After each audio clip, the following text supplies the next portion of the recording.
আগের দিনের ভিডিওটা দেখে অনেকেই হয়তো বুঝে গেছে যে আমি পুরীতে চলে এসেছি। হ্যাঁ, আমি পুরীতে চলে এসেছি, আর কিন্তু এসে কোন রুমে মানে কোন হোটেলে উঠলাম, হোটেলের রুমটা কেমন, সেটাই শেয়ার করব এই ভিডিওর মাধ্যমে। Hello everyone, welcome back to my channel. I hope কি তোমার সবাই ভালো আছো। আমি তো অনেক অনেক ভালো আছি। সকাল 8টার সময় রুমে এসে ফ্রেশ হয়ে কচুরিটা খেয়ে নিলাম। এবার চলো শুরু করা যাক।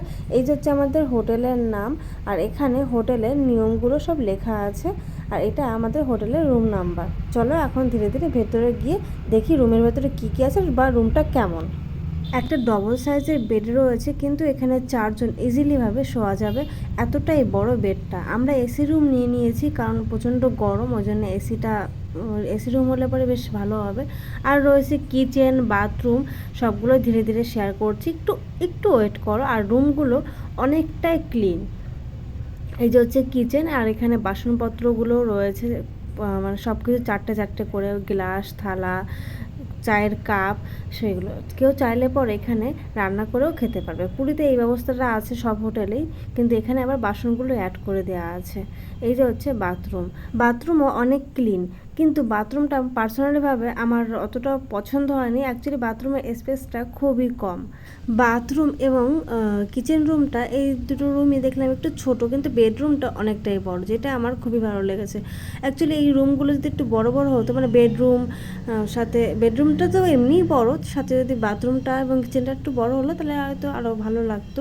এই যে হচ্ছে ওয়ার্ড্রপ, সাথে একটা মিরর রয়েছে বড় সাইজের, মানে এটা ড্রেসিং টেবিলের কাজ করছে, প্লাস ওয়ার্ড্রপও রয়েছে।